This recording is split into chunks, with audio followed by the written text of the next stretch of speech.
This is a computer animation of satellite images showing a ship trail west of Southern California in June 1991. We encountered this ship trail during our Department of Energy's experiment. Ship trails can tell us a lot about the effect of pollution on cloud reflectivity. A 4% change in the reflectivity of marine stratus clouds is equivalent to a 200% change in atmospheric carbon dioxide. However, before ship trails can be used as a Rosetta Stone connecting pollution and clouds, the effect of buoyant heat, mechanical turbulence, and sea spray from the ships needs to be better understood. This was the purpose of the Mast experiment in June 1994. This is the research vessel Glorita that we used for a platform for our experiments in June of '94.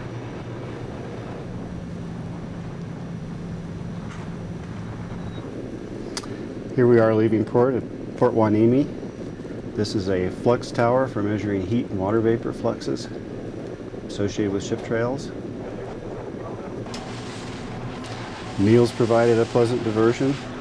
It's how the crew and other scientists got together.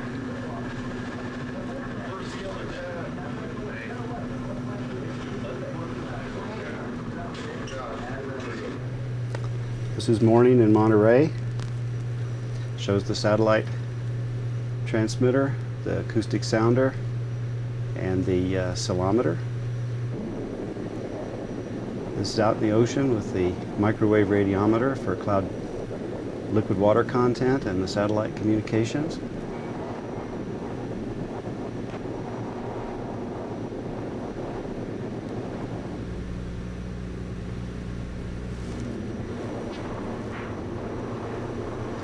The Navy was kind enough to provide us with dedicated Navy ships. This is the USS Copeland for trying to make ship trails and see when they occurred, when they didn't.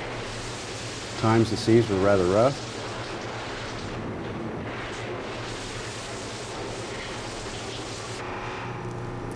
These are seals in Monterey. Something like the sleeping conditions on the ship.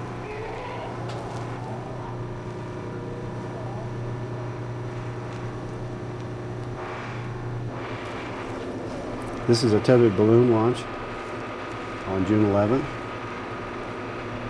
The package can move through the top of the cloud, and you get good resolution of the very small temperature changes at the very top of the clouds.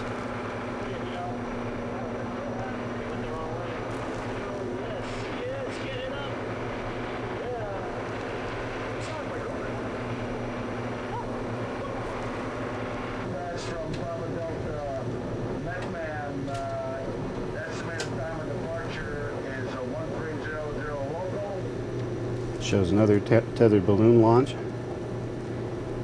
Measured temperatures, dew point, and winds.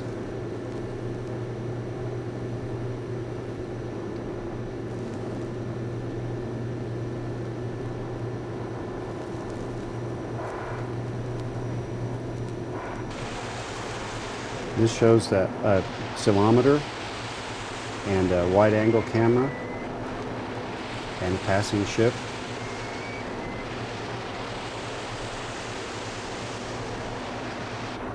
This is a view from the wide-angle camera showing how busy we were on the ship.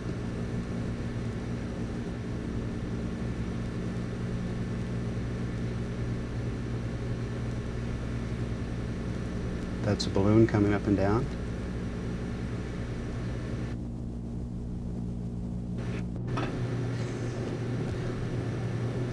This shows a LiDAR. This was used to look at the back of ships to see what both the ship's plume and the sea salt generated by the ship's weight.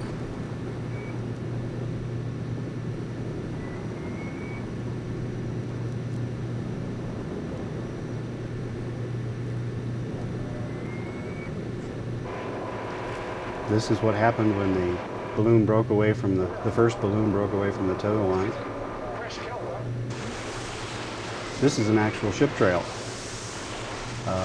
The dark area below the cloud is due to the ship's updraft.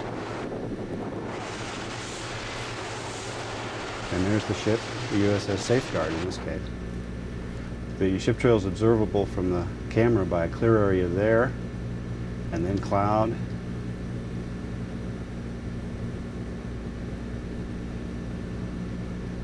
and then another clear area.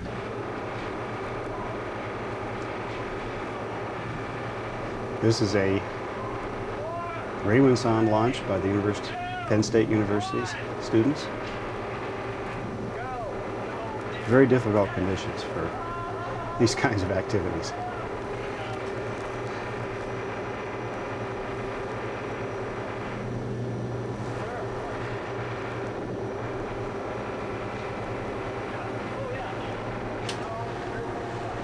This is a C-130 British airplane used to sample the aerosol and cloud droplet concentrations in the ship trails and other clouds. And this is the Oregon Spirit blimp.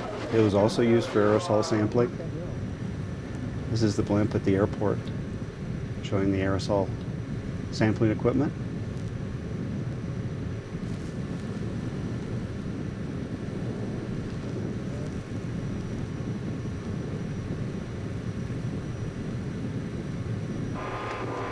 Because of the high winds, we had a lot of problems with the tether sawn, so we tried using kites. This was not a very successful attempt here. We did eventually get good measurements. This is the aerosol laboratory where we collected CCN spectra, CN concentrations.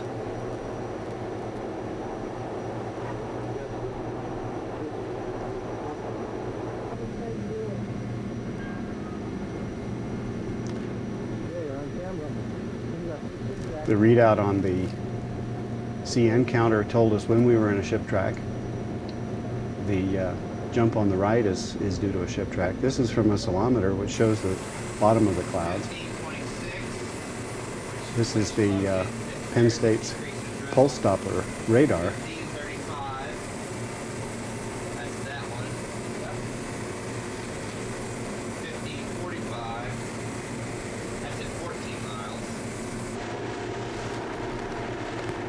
This is a nuclear ship, so this shouldn't produce the kind of pollution the other ships do, but it does have a wake, as you see. This is a USS Truxtun. This is the LiDAR and LiDAR data, looking at emissions from the Truxtun.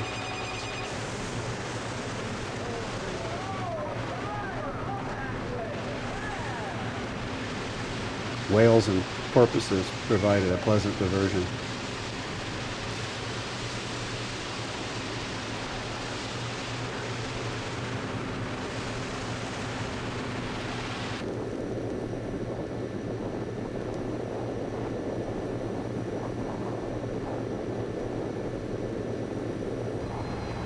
All the instruments had to compensate for movement by the ship going back and forth. This is the flux tower in relatively heavy seas. This is our 35 gigahertz Doppler radar. It's gimbaled so that try to minimize the motion of the ship.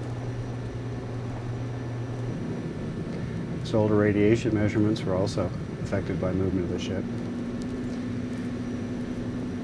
Here we are filling a balloon during daytime. We work day and night this is nighttime. Another tether song launch.